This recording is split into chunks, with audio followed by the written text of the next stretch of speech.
مکمل کر لیا. تو انہوں نے یہ سمجھنا ہے کہ انہوں نے دین کا علم سیکھا کیوں ہے.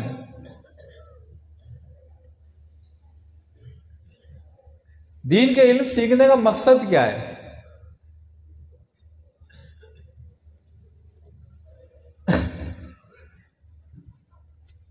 تمام دین کے علوم سیکھنے کا مقصد حدیث ہو، فقہ ہو، تفسیر ہو، علم الکلام ہو، اس سب کے سیکھنے کا مقصد صرف ایک ہے، اور وہ یہ ہے کہ تجھے اپنا پتہ چلے کہ تو کون ہے.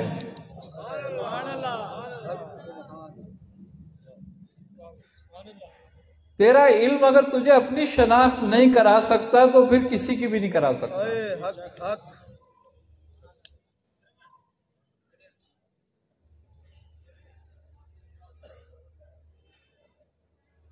کیوں کہ جس نے پہچانا اپنے نفس کو اس نے پہچانا اپنے رب کو،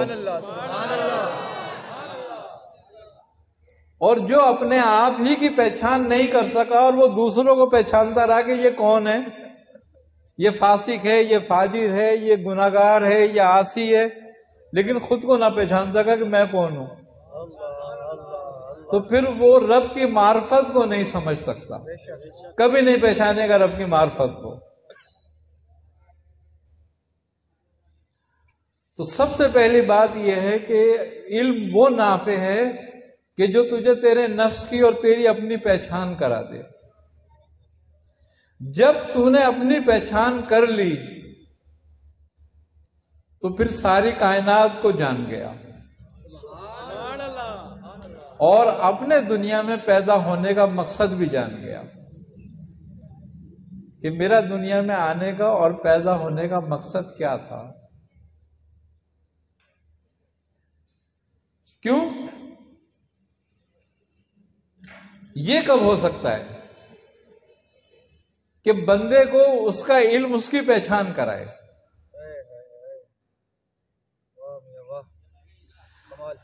حضرت سید شیخ عبد القادر الجیلانی رحمۃ اللہ تعالی علیہ فرماتے ہیں کہ اے طالب علم، تو فارغ التحصیل ہو کر سیدھا منبر پہ نہ آ، پہلے کسی کامل کی صحبت اختیار کر. جب وہ تجھے اجازت دے تب آ، اور اس سے پہلے آئے گا تو لوگوں پہ فساد ڈالے گا. کیوں؟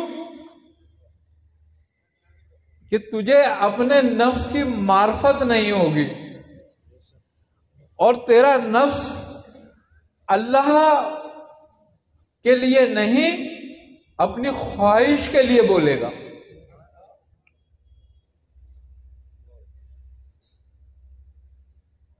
اور جب تو اپنی خواہش سے بولے گا تو ہمیشہ فساد کی بولے گا، کبھی خیر کی نہیں بولے گا. کیونکہ خیر صرف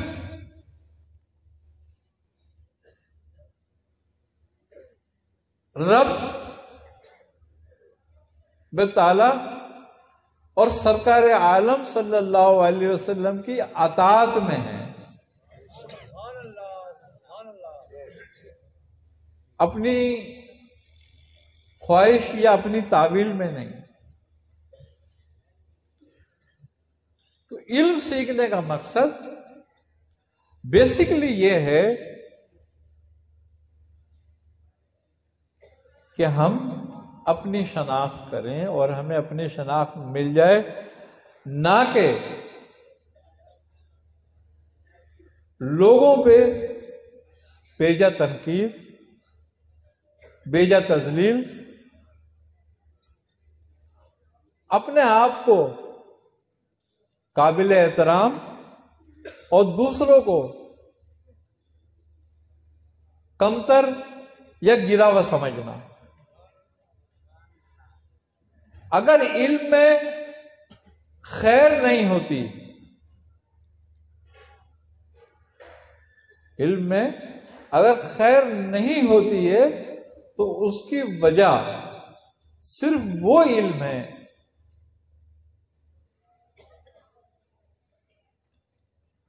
جو ابلیس کے پاس تھا.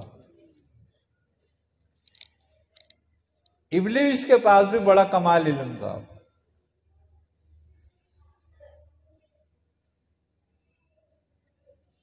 مگر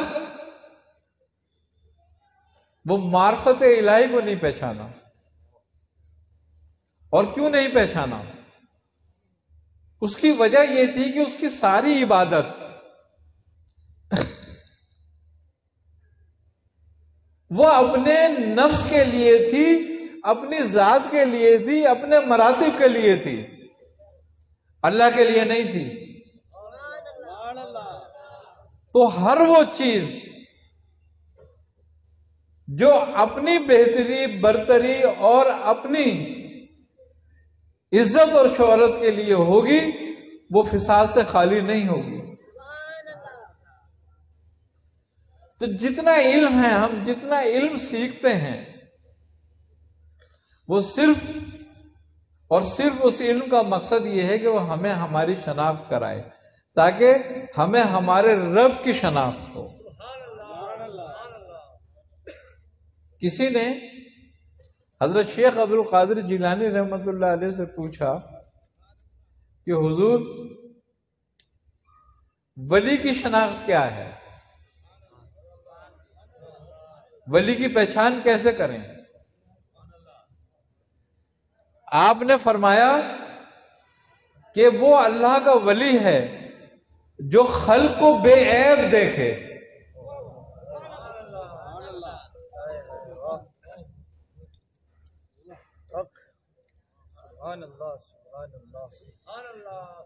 اب خلق کو بے عیب کیسے دیکھے گا آدمی؟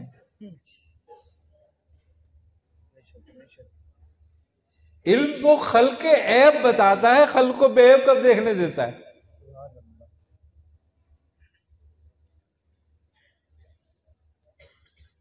اور یہ علمی تو تھا جو ابلیس نے کہا کہ میں اس سے بہتر ہوں.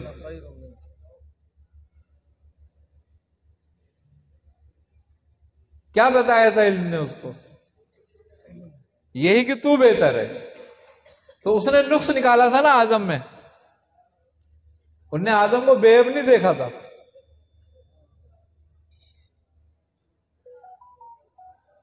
تو اسی لیے اس کو اللہ کی ولایت حاصل نہیں تھی.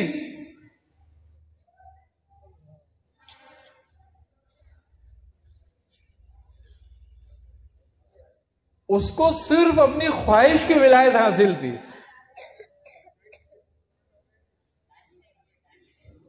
اسی لیے خلق اس کو بے عیب نظر نہیں آئی، خلق میں عیب نظر آیا.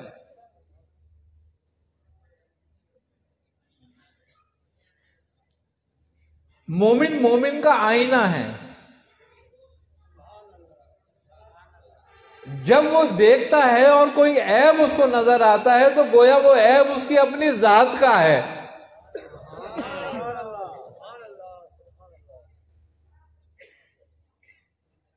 کیونکہ آئینے پہ کھڑے ہو کے اپنا ہی چہرہ نظر آتا ہے.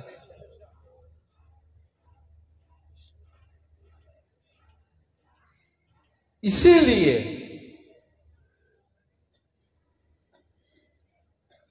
اللہ تبارک و تعالیٰ فرماتا ہے کہ وہ فلاح پا گیا جس نے اپنا تزکیہ کیا. ہم لوگوں کا تزکیہ کرتے ہیں. جو علم لوگوں کا تزکیے پہ تل جائے اور اپنی حالت بھول جائے تو اس کا آخر بالکل وہی ہوتا ہے جو ابلیس کا ہوا. اللہ تبارک و تعالی ہمیں ایسے علم سے محفوظ رکھے ہمیں وہ علم دے جو خیر کا ہے، وہ دے جو وراثت آدم ہے اور وراثت انبیاء ہے، اور وارث انبیاء وہی علماء ہیں جن کا علم ان کے قلب میں اترا ہے۔